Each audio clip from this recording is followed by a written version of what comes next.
Halo semuanya, masih bersama saya Bagus Prasetyo dan selamat datang di channel Story Manhwa.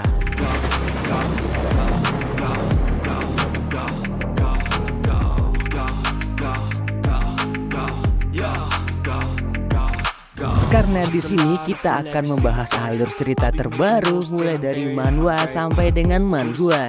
Jadi jangan lupa like dan subscribe-nya ya. Di video kali ini kita akan melanjutkan kembali pembahasan alur cerita terbaru dari manhwa Return of the Greatest Lancer dari chapter 114 sampai dengan 115, yang di dalam pembahasan terakhir chapter 113 kita diperlihatkan Theta dan Iselin telah tiba di lantai 30 dan mendengar suara seseorang yang sangat marah, yang ternyata suara itu berasal dari As yang sedang berhadapan dengan Serat Dick Orphis, sang kontraktor demon tingkat tinggi Asmodeus. Lalu bagaimanakah kelanjutan kisahnya? Jadi daripada basa-basi lagi, ayo siapkan handsetmu dan nikmatilah story-nya. Tahukah kamu, berdasarkan ingatan As di sekitar 1 abad yang lalu, ternyata manusia dan elf masih hidup berdampingan damai dan sejahtera. Tapi seiring berjalannya waktu, ras elf mulai kehilangan tempat tinggal mereka akibat dari keserakahan ras manusia, yang memaksa ras elf melarikan diri ke pinggiran benua yang jauh dari jangkauan manusia demi melindungi rumah dan ras mereka sendiri, dengan berlindung di tempat yang hanya diketahui oleh para elf, yaitu tempat di mana pohon dunia Yggdrasil berada, yang merupakan sebuah pohon raksasa sumber kehidupan para elf yang sudah ada sejak awal dari segalanya diciptakan. Dan mengapa pohon tersebut tidak dapat ditemukan oleh manusia selama ini? Karena para elf telah membuat penghalang agar manusia tidak dapat menemukan mereka demi membangun kembali ras elf. Namun, pada suatu ketika perdamaian tersebut mulai terusik lagi karena seseorang telah mencuri sumber kehidupan pohon dunia Yggdrasil, yang menyebabkan lambat laun pohon tersebut mulai layu. Tapi untung saja masih ada batu Genesis Tempest yang menjaga pohon dunia Yggdrasil tetap hidup. Tapi itu semua masih belum cukup untuk mempertahankan kehidupan pohon dunia, dan sebagai ganti atas kekuatan Black Dragon Crevasse, As sebagai High Elf yang memimpin para elf harus menjadi pelayannya selama bertahun-tahun demi memperpanjang umur pohon dunia. Dan semua musibah itu terjadi karena seseorang manusia yang saat ini ada di depannya, yaitu Serat Dick Orphis, si pengkhianat para elf.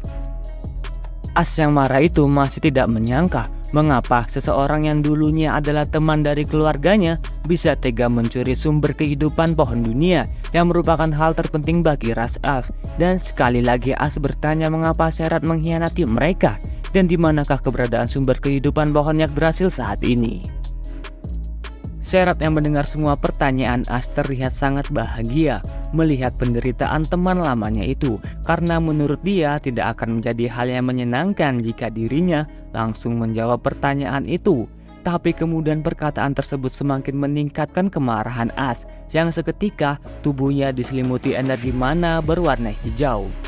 Karena akibat dari ulah Serat itulah banyak elf yang tidak bersalah mati sia-sia, dan disitulah dirinya sendiri berjanji bahwa dia akan membunuh Serat dengan kedua tangannya sendiri. Tapi meski begitu, As yang seorang mage 7 lingkaran masih tidak mampu menahan tekanan energi mana berwarna ungu yang tiba-tiba dilancarkan Serat pada tubuhnya.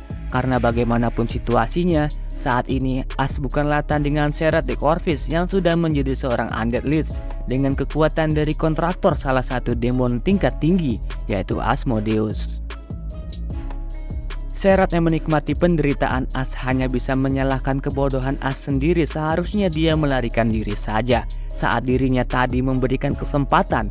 Tapi sekarang sepertinya As harus mati di Tower of Trial ini, karena jika High Elf terakhir seperti As mati, maka itu akan menjadi pertunjukan yang sangat-sangat menarik bagi Serat, karena nantinya ras elf tidak akan memiliki pemimpin lagi, dan disitulah nantinya Serat berencana untuk menebang pohon dunia serta membunuh seluruh elf yang tersisa untuk merubah mereka semua menjadi pasukan undeadnya dan menjadikan As sebagai pemimpin pasukan undead elf yang baru.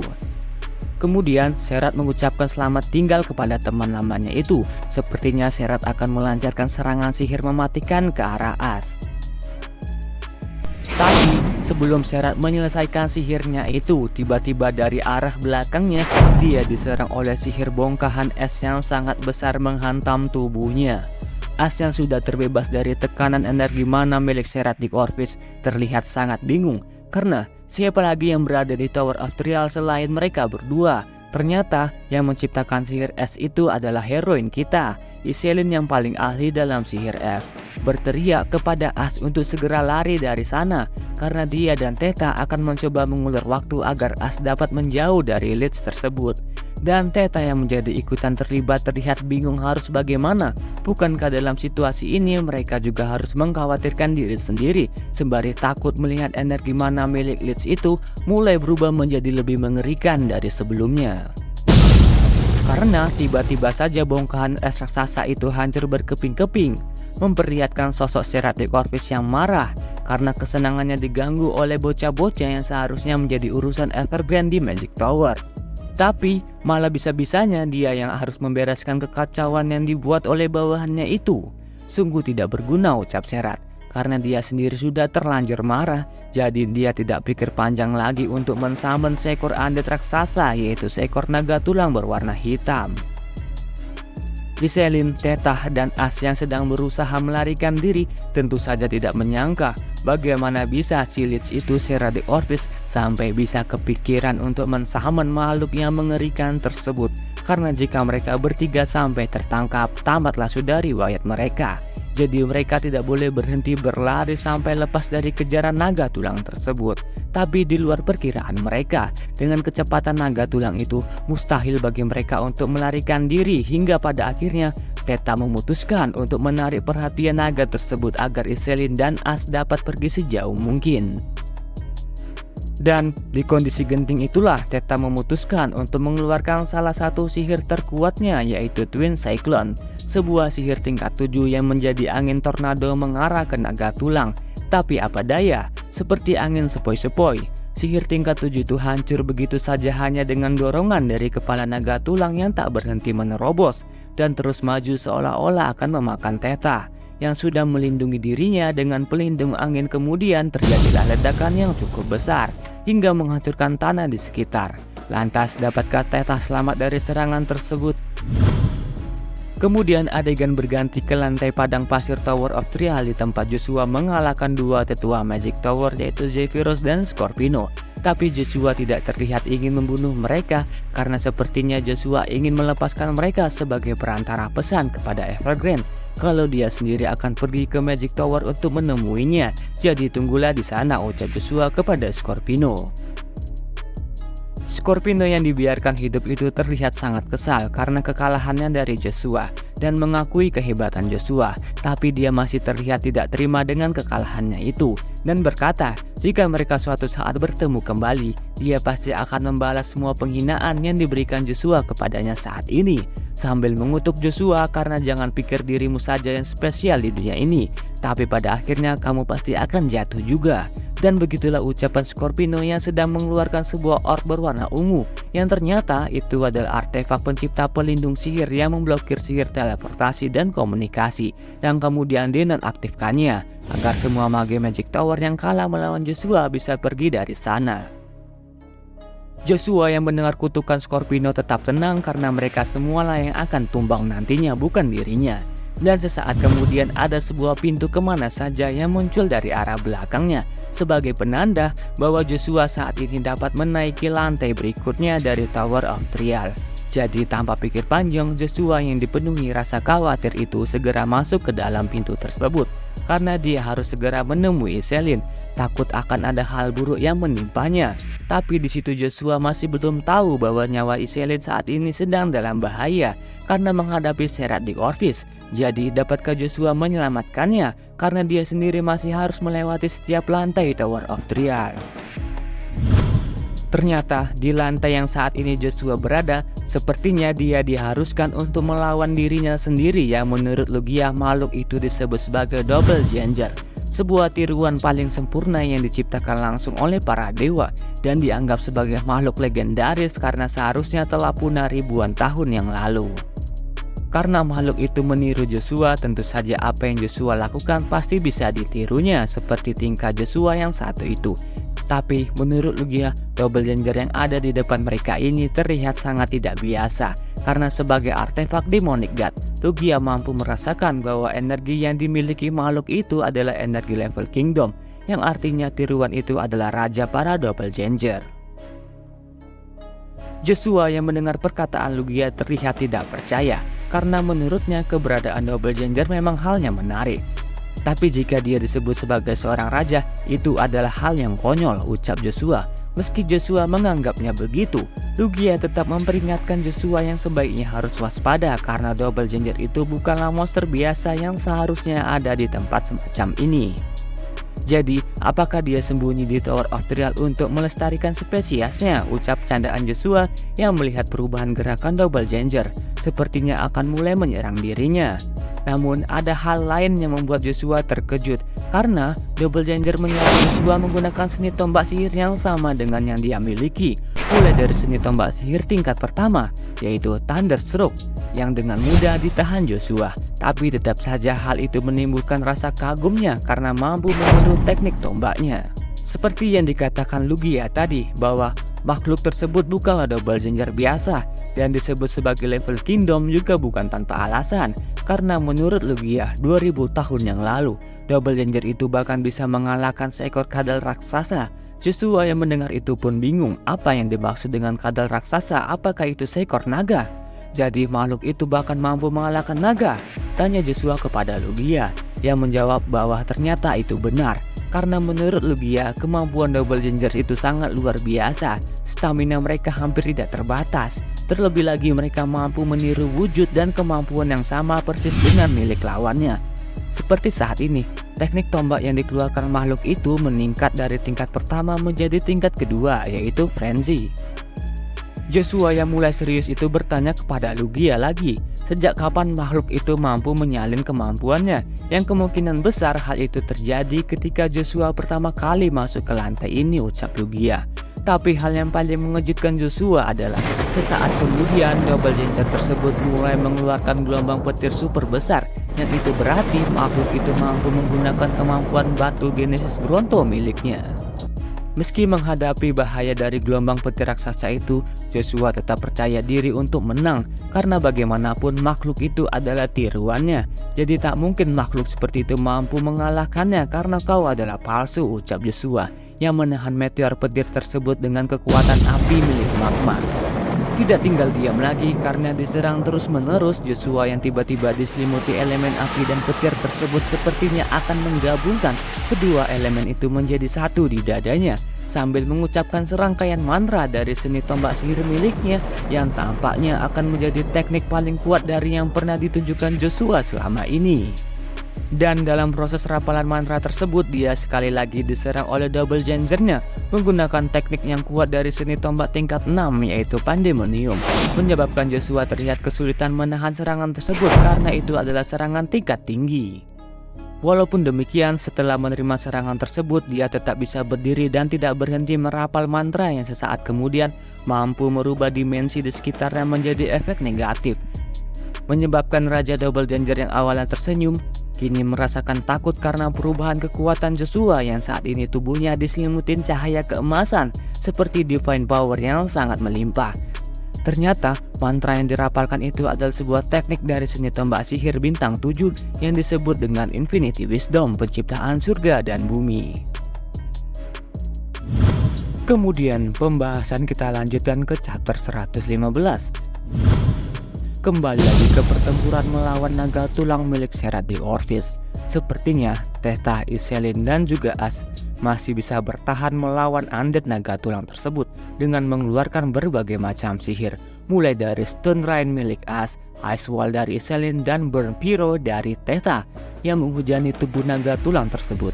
Tapi secara tiba-tiba Seraphic Orpheus yang memegang bola energi mana kegelapan telah muncul di belakang Theta yang merasa sedikit terkesan karena bocil-bocil di depannya itu sedikit mampu bertahan dari ganasnya naga tulang. Tapi semua itu tak ada artinya karena Serat masih bisa dengan mudahnya mengalahkan mereka dengan menyerang Theta menggunakan rasengan ungu di tangannya yang kemudian meledak.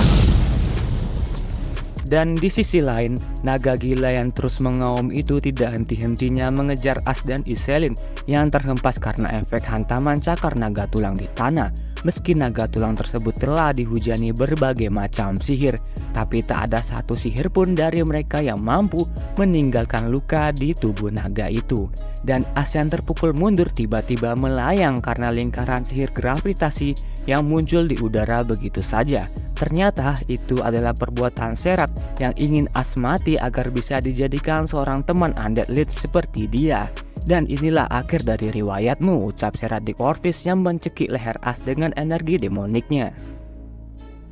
Tapi sesaat kemudian Iselin yang tak ingin temannya mati berusaha mengerahkan segenap tenaganya untuk menyelamatkan Ash dengan melancarkan sihir Frost Nova, yaitu sebuah sihir AoE Area of Effect yang membekukan Xerath ditambah sebuah sihir serangan tombak es yang Iselin harapkan dapat menghancurkan tubuh Xerath. Tapi semua yang terjadi tidak sesuai dengan apa yang Iselin harapkan. Karena bukannya terluka, Xerath justru masih tetap kokoh berdiri dengan pelindung sihir hitam yang melindungi dirinya. Karena sihirnya menyerangnya itu sungguh sihir yang lemah, ucapnya. Tapi dia cukup terkesan melihat wanita muda itu bisa sampai sejauh ini hanya dengan sihir lemah untuk dilihat oleh matanya. Yang sesaat kemudian Xerath mulai memancarkan gelombang kejut dari energi demoniknya hingga menerbangkan Iselin dengan maksud meremas tubuhnya di udara hingga hancur, seperti yang tadi hampir dia lakukan pada Ash.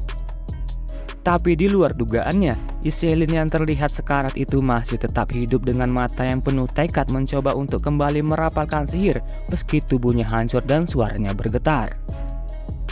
Xerath yang sangat suka menyaksikan penderitaan orang lain terlihat sangat bersemangat melihat tekad Iselin untuk hidup sambil berkata, "Aku tak percaya kau bisa selamat dari seranganku yang sepertinya kekuatanmu hampir setara denganku jika kau menjadi seorang lich." Jadi di adegan ini tampaknya Xerath ingin membunuh Iselin dan merubah jasadnya menjadi seorang lich yang akan menjadi pasukan dari tentara undeadnya.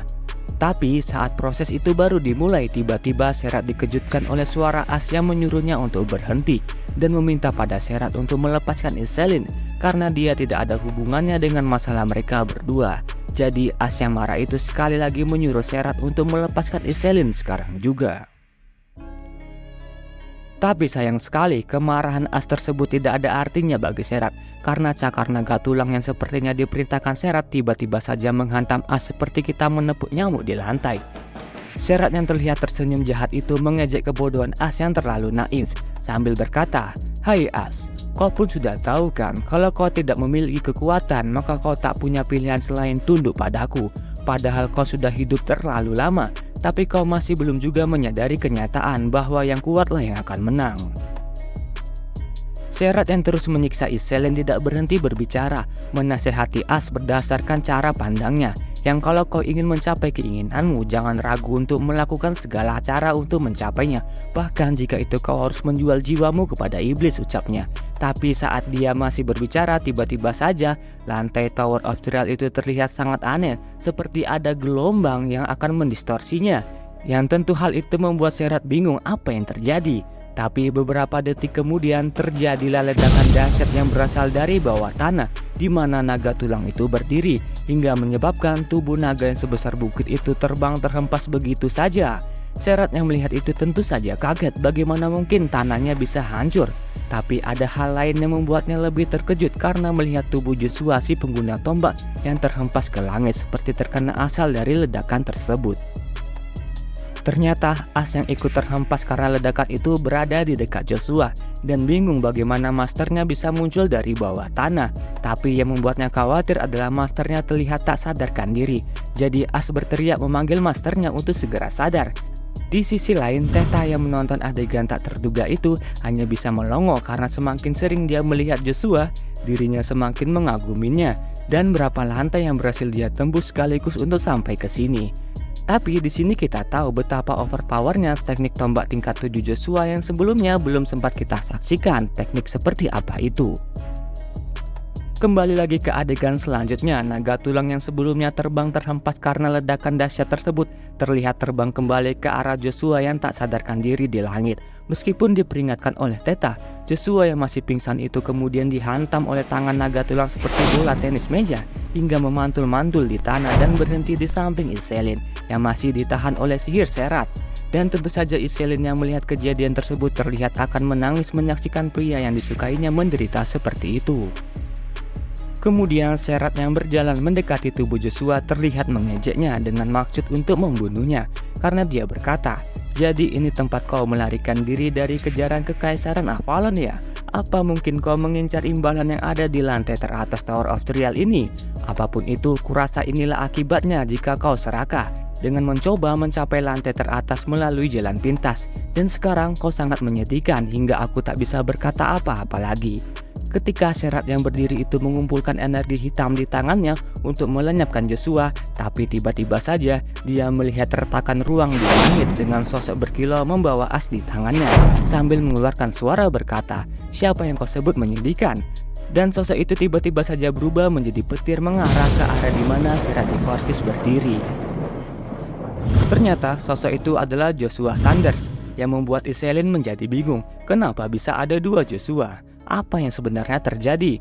Tentu saja mereka semua yang ada di sana tidak tahu bahwa Joshua yang terkapar di tanah itu sebenarnya adalah raja dari Doppelganger yang sepertinya dihantam dengan teknik tombak tingkat 7 Joshua hingga menembus banyak lantai sampai ke lantai 30 yang dimana As dan Iselin hampir saja mati di tangan Serat di Corvus. Tampaknya Serat yang berhasil menghindari hantaman petir Joshua tadi tidak memiliki rasa penasaran tentang kedua Joshua. Justru dia terlihat seperti orang gila yang bahagia menyiksa orang lain karena dia berpikir sekarang dia bisa mengurus semua penyusup yang ada di situ sekaligus dengan rasa percaya diri kalau sihir Black Cannon-nya mampu melenyapkan segala hal. Tapi di sisi lain Joshua yang melihat serangan tersebut mempersiapkan kuda-kudanya untuk melancarkan serangan dari teknik tombak sihir tingkat 7-nya, yaitu penciptaan surga dan bumi, mengarah langsung ke arah Serat di Corvus yang terlihat meremehkan teknik tombak Joshua. Karena menurut Serat sendiri, Black Cannon miliknya adalah sihir hitam level tinggi, mustahil Joshua bisa menahannya. Ternyata asal kepercayaan dirinya itu berasal dari asumsi kalau Joshua akan menggunakan demonic energi, sedangkan dia sebagai kontraktor dari demon tingkat tinggi Asmodeus dapat menahan semua demonic energi, jadi dia yakin kalau Joshua pasti akan lenyap. Tapi kenyataan berkata lain, serangan yang dilancarkan Joshua bukanlah demonic energi, yang lebih tepatnya serangan itu seperti divine energi yang terlalu kuat hingga melenyapkan Black Cannon milik Serat di Corvus begitu saja. Bahkan serangan itu mampu membelah ruang dan sesuai dengan nama tekniknya, penciptaan surga dan bumi. Setelah serangan Joshua tersebut, lantai 30 yang sebelumnya seperti neraka kini menjadi padang rumput yang indah. Bahkan Iselin yang tubuhnya terluka sangat parah seketika sembuh hanya berada di dekat Joshua. Serat yang frustasi karena serangannya dengan mudah dikalahkan Joshua bingung bagaimana Joshua mengembalikan kehidupan di lantai 30 yang sekarat ini. Jadi bukankah itu berarti ini semua seperti kekuatan para dewa, ucap Serat di Corvus yang tidak mau percaya, karena seharusnya itu mustahil dimiliki oleh seorang manusia. Serat yang sangat marah itu tampaknya akan melakukan serangan habis-habisan kepada Joshua dengan memanggil pasukan undead-nya yang dipimpin oleh seorang dulahan, kesatria tanpa kepala. Karena Serat yang masih tak mau kalah itu menantang Joshua untuk melawan dirinya dengan seluruh kekuatan yang Joshua punya. Tentu saja tantangan itu diterima Joshua jika itu yang Serat inginkan. Jadi dia juga menunjukkan pasukan undead-nya yang hanya 3 orang. Meski begitu, ketiga undead ini bukanlah undead-undead biasa, yang sepertinya battle pasukan undead antara Serat di Corvus dan Joshua Sanders tidak dapat dihindarkan lagi.